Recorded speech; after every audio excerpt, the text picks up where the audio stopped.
Well, I love the East Side Cafe and their gardens. Always a great place to eat and to visit. Thanks for opening the garden gates for us. Right now I'm going to be visiting with Amy Crowell. Amy has Edible Yards as her new business, and I think those two words say it all, really. Riding a wave, I would say, Amy, of intense interest right now from homeowners who want to have their hands in the soil and be growing their own food. Definitely, definitely. Most of the people I work with do want to just grow a little bit of their own food in their yard. I have a background in teaching people how to grow vegetables and fruits here in Austin, and I figured that now is a good time to kind of branch out and help homeowners do that in their own yards. So. Well, in your background, you've worked with a number of nonprofits that have been kind of helping get lots of different folks involved with organic gardening here, vegetable gardening. But now you have your own family, and you decided to start your own business to help support that family. And you're dealing. I want to know a little bit about the clients, because I'm trying to picture who. I know this is an enormous thing. Are we talking about like suburban moms and dads tearing out the St. Augustine grass, or urban pioneers, or all of the above? All of the above. It's really anybody and everybody who wants to grow some of their own food. Suburban, urban, families, a lot of families with young children who want their kids to eat healthier. Right. And also to be involved in growing that food so they can see it and be participants. Yeah. Absolutely. A big part of my job is working with the client, and is also education. I teach a lot of workshops as part of my my business, and to people who are do-it-yourselfers who need like a little bit of help to get started, and they want to go off in their own yard and do their own thing. But I also will go to a person's home and work with them or their family to show them how to, grow their own food, whether they're just starting out or if they started a vegetable garden 10 years ago. I can step in and show them how to take care of their soils, take care of their crops, deal with pests, anything and everything that involves growing vegetables and fruits. So you come in and you consult with them on the basics of how to set a garden up in their space. And you also actually design kind of the vegetable gardens for them. Now, people are used to hiring a landscape architect to come in and design where to put the trees and where to put the shrubs, but this is kind of a new concept. It is. Designing a vegetable garden is kind of a new concept, although people have been, vegetable gardening for millennia, but in urban yards and suburban yards, we're dealing with much smaller spaces, and so we need to be that much smarter about where we site our vegetable gardens. We need to be very efficient about using our space, and so I just, will go in and sometimes just do a really basic design sketch for somebody. Just takes about an hour, and we walk around their yard and we look at where the sunlight is, where the shade is, because we need a lot of sun to grow vegetables. We look at the soil that they have, and where the better soil is in their yards. So that's all part of the design process, is kind of walking around and figuring out where the best place would be, and a tiny backyard to start with, for a little tiny vegetable garden. So it is, design is a process. It's not just about drawing something on paper. We do a lot of hands-on digging in the soil, looking at the trees, the drip line for the trees, that kind of thing. And once we decide where the vegetable garden should go, oftentimes I'll just go ahead and stake it right out and draw up a little sketch of some planting plans for them and be done with it. Other times I will do an entire edible landscape design for people if they really want to integrate fruit trees into their landscape. That takes a little bit more planning. Fruit trees are much more permanent, and so you really want to think about where you put those in your yard, and shade and that kind of thing. So.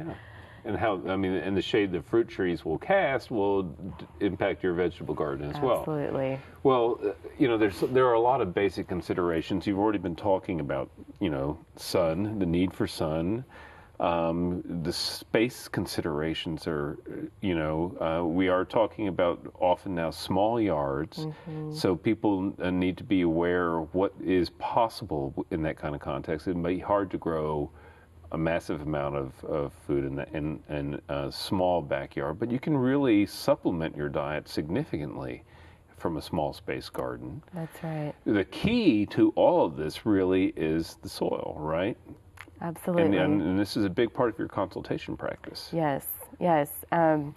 I start all of my workshops off with discussions about soil. And there's actually an old Japanese proverb that says, a poor farmer grows weeds, a mediocre farmer grows crops, and a good farmer grows soil.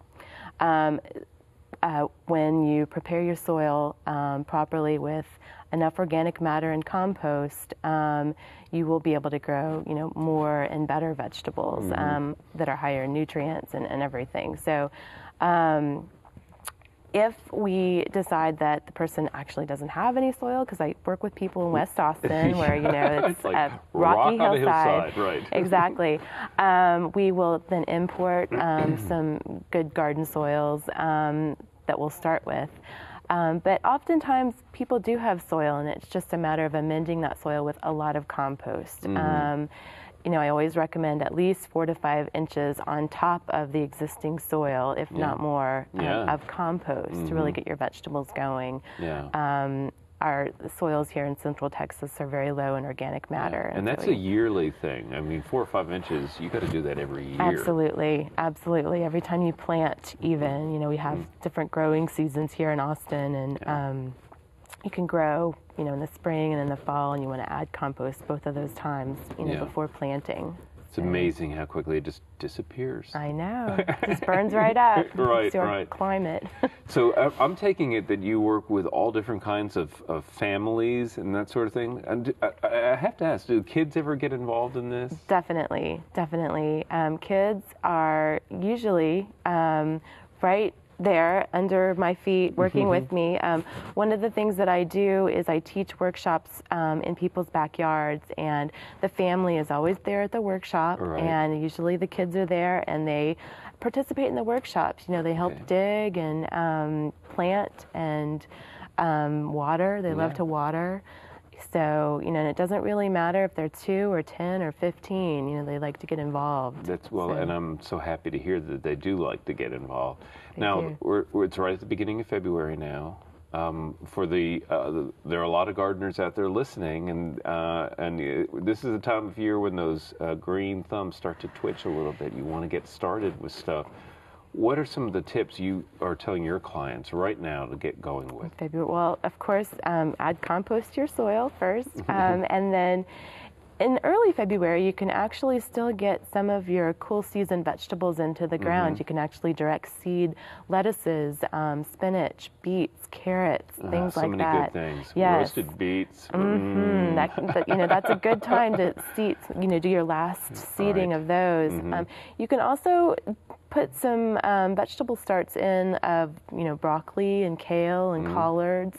Those will do okay in early spring. Of course, when it starts getting hot, you're going to have to deal with some pests attacking those crops. But in early February, you can go ahead and plant starts. But you also want to get your soils ready for your warm weather crops, because you can get your tomatoes and peppers in first day of March, early March. So as long as you protect them, yes. And freeze protection is a big thing to be aware of. Absolutely. Watch the weather, because we can definitely still get freezes in early March. So you always want to protect especially your warm weather crops.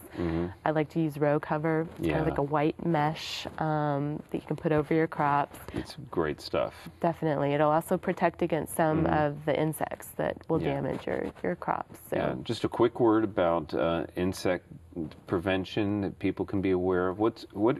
That's a big concern that I know most people who are starting out with home gardening, especially when one has to deal with food. Real quickly, what do you tell them about the bugs? There will be bugs. There will be bugs, There yes. will be bugs.